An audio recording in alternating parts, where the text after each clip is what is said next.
A gente sabe que a internet é um lugar estranho e que existem pessoas com comportamentos bem perturbadores circulando por aí. Mas existe uma categoria específica de pessoas que vai além do esquisito, que entra num território genuinamente assustador e que raramente é levado a sério, principalmente até o pior acontecer. Eu tô falando de pessoas que desenvolvem uma obsessão doentia por personagens fictícios, e hoje a gente vai falar sobre um caso recente que chegou no nível de uma dubladora receber e-mails de ameaças por causa de um personagem dos Padrinhos Mágicos. Mas além disso, a gente também vai falar sobre dois casos do passado que se encaixam muito bem com essa situação atual, onde esse tipo de obsessão saiu completamente do controle e terminou em pessoas que foram dessa pra melhor. Mas antes de entrar nesses casos, deixa eu falar uma coisa bem rápida aqui pra vocês, porque quando esse tipo de situação aparece na internet, a reação da galera é mais de rir e comentar alguma coisa do tipo: nossa, é só um esquisitão inofensivo. Ou alguma coisa do tipo: é só um nerd perturbado, deixa ele não vai fazer mal a ninguém. E de certa forma eu entendo essa reação porque de fora parece ridículo mesmo. Obviamente é ridículo. Um cara apaixonado por um personagem de desenho animado é alguém que tem algum tipo de problema, isso é óbvio. Mas o problema em si é ignorar esse tipo de pessoa tratando como se fosse só um maluco inofensivo da internet. É exatamente o que custou vidas de pessoas no passado já. E eu vou mostrar o porquê disso ao longo do vídeo, e a gente vai começar pelo caso mais recente, da dubladora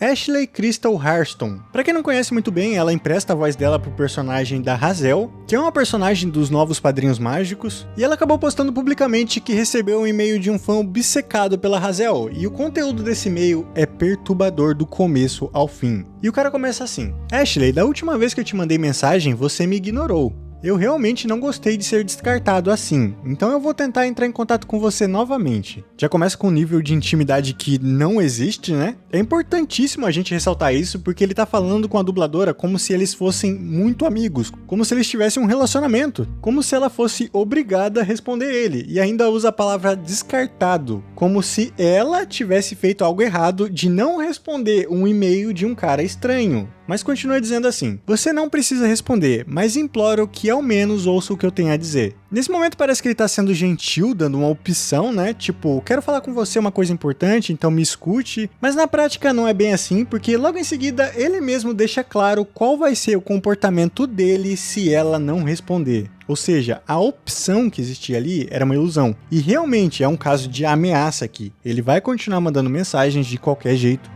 E aqui vem um ponto que deixa qualquer um desconfortável nessa situação. Aqui ele diz: vou presumir que você não leu a mensagem do direct que eu te enviei, mas caso tenha lido, peço desculpas por usar insultos raciais. Mano, e a coisa vai se agravando porque não é só um maluco que resolveu mandar um e-mail aleatório. E sei lá, vai seguir a vida dele fazendo qualquer outro tipo de coisa. Esse cara, ele tá se tornando um perseguidor, porque ele foi no direct dela, foi racista com ela, e como ela não deu bola, ele foi pro e-mail dela. Gostaria de reiterar que estou completamente apaixonado pela Hazel. Ela é perfeita em todos os sentidos. Dizer que estou apaixonado por ela é sinceramente um eufemismo. Ela é o amor da minha vida e o próprio universo me disse que a Hazel é a minha alma gêmea. E quem somos nós para ir contra Deus, né? Mano, ele usou o nome de Deus. Deus disse que um personagem de desenho animado é a alma gêmea dele. Se isso já não é esquisito o suficiente, isso é uma pessoa que tá num nível de desconexão com a realidade. É simplesmente bizarro. Mas ainda não acabou, porque além de declarar amor eterno pela Hazel, ele foi além e atacou a própria Ashley, a dubladora da personagem. O que eu quero dizer é que ver você, a dubladora e a co-criadora da Hazel shippando o Devizel, partiu meu coração. Ela é minha esposa e eu a amo mais que tudo. Deus te odeia por se intrometer no meu amor e no de Hazel. Em breve você sentirá a fúria do universo. Hazel é minha e somente minha. Nunca te perdoarei pela dor que você causou. Sugiro que você apague todas as postagens sobre a Devizel que você fez, as entrevistas que mencionam isso e pare de shippá-lo se quiser uma vida tranquila. Mano, vocês estão entendendo o nível disso aqui? Agora ele tá começando a ameaçar a dubladora, a pessoa real, que coitada, é o trabalho dela, ela dá voz a um personagem, ela não tem nada a ver com um maluco que tem tara em um desenho. Mas infelizmente ela tá sendo vítima disso aqui. Ele dizendo que ela vai sentir a fúria do universo, eu sei que pode parecer engraçado, parece ser piada mesmo isso aqui. Mas sei lá, se coloque no lugar dela. Imagine você no seu trabalho recebendo esse tipo de mensagem todo santo dia. Isso real assusta qualquer pessoa. Se quiser uma vida tranquila, vai ter que parar com os posts e parar de falar sobre o próprio personagem que ela tá dublando.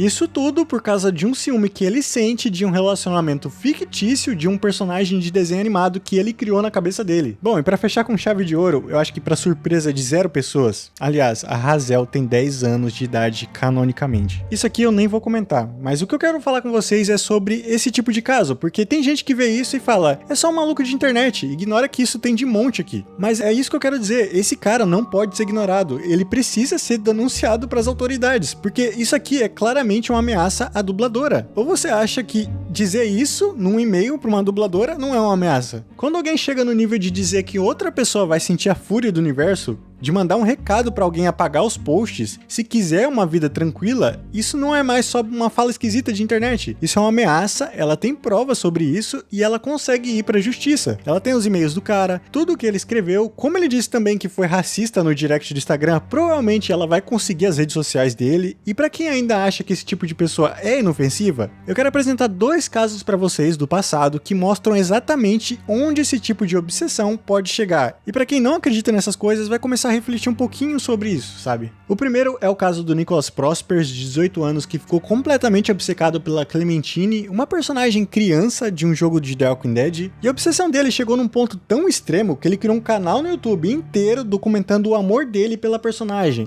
E em um dos vídeos ele fez uma declaração que era bizarra. Por palavras dele, ele disse que a irmã dele tomou uma decisão enquanto jogava e ele planejava mutilar o rosto dela a ponto de torná-la irreconhecível. E isso não ficou só na ameaça não, tá? Ele cumpriu isso. On June 30th, my sister decided to make the only correct choices in episode 1 of season 1 of The Walking Dead games. And for that, her face will be mutilated further than necessary. Mas não parou na irmã dele, a mãe dele foi dessa pra melhor, a irmã dele foi, o outro irmão dele também, e ele usou uma arma. E depois de ele fazer isso com a família dele, ele planejava ir pra uma escola fazer o pior também. A parte da escola só não foi pra frente porque ele acreditou que naquele dia que ele tinha feito tudo aquilo com a família dele, não tava tendo aula na região dele. Então ele só viu uma viatura e decidiu se render. Esse caso foi extremamente pesado na época, foi em 2024, e o pai dele sobreviveu, e no tribunal o pai dele disse o seguinte pro filho: eu ainda te amo, filho, não é sua culpa. Cara, isso é pesado de um nível que eu nem sei o que comentar, porque imagina você tá na situação desse pai, perder toda a sua família, sua esposa, sua filha, seu outro filho, pro seu filho que tá na sua frente, no tribunal ali. Ele teve o amor suficiente pra perdoar o filho dele. Eu não sou pai, então eu não sei o que comentar sobre isso, eu não sei se eu perdoaria, eu acho que não, mas enfim. O que torna todo esse caso ainda mais perturbador é que tudo estava sendo documentado no próprio YouTube, ele tava publicando todos os vídeos que ele fazia. Qualquer pessoa que fosse no canal dele conseguia ver ele falando todas as bizarrices, ele ameaçando as pessoas da família dele, e claramente o que tá acontecendo com essa dubladora tá vindo de alguém que tem o mesmo tipo de raciocínio, uma pessoa extremamente obcecada por um personagem inexistente. No canal dele você conseguia ver tudo isso sendo construído, a obsessão sendo construída na cabeça dele, o ódio sendo alimentado, as ameaças sendo feitas, e a galera só via e achava engraçado, falavam, nossa, é um bobão da internet. E mesmo assim chegou no ponto que chegou, pessoas perderam as vidas. O segundo caso é do Andy Stay, que usava o nome de Andrew Blaze Online, e ele era obcecado pela Amber, uma personagem do desenho Danny Phantom. E assim como o Nicholas Prosper, ele também criou um canal no YouTube, documentando toda essa obsessão dele, com vídeos, declarações, tudo registrado para o público. E assim como o Nicholas Prosper, a obsessão dele saiu do controle de uma forma que custou vidas de pessoas. Ele foi pro trabalho dele e fez o pior com os colegas, tudo isso por causa de um amor doentio que ele sentia por uma personagem de desenho animado. E olhando esses dois casos juntos, com o que tá acontecendo agora com o caso da Ashley, dá pra gente perceber um padrão bem claro aqui. Ele tá verbalizando ameaças pra uma dubladora que não tem nada a ver com ele, mandando e-mail, fazendo posts, indo no direct do Instagram dela. Então não dá pra você rir desse cara como se fosse uma piada, um nerdola esquisitão que gosta de um personagem inexistente. Ele é exatamente o tipo de situação que precisa ser levada a sério desde o início, antes que o pior aconteça. E uma coisa que chama atenção quando você junta esses três casos é que essa obsessão sempre recai em personagens infantis. A Clementine de The Walking Dead é uma criança dentro do jogo, a Hazel de Padrinhos Mágicos ela tem 10 anos canonicamente, a Amber de Danny Phantom é uma adolescente, então é um padrão, sabe? O que a gente viu nesses casos é que ignorar não funciona, você tirar sarro é tapar os olhos e você torcer pra esses caras serem inofensivos ofensivos já custou vidas no passado. Caso vocês queiram que eu explique melhor como aconteceu esses outros casos que eu mencionei no vídeo, contando tudo como aconteceu, é bem comum a gente ver esses esquisitões de internet, mas não é por ser comum que esses caras não devem ser tratados com seriedade. Eu acredito que falar mais sobre ajude a alertar que só ignorar esses caras não é uma opção. Então comenta o que você pensa sobre isso tudo. Eu vou ficando por aqui e até a próxima.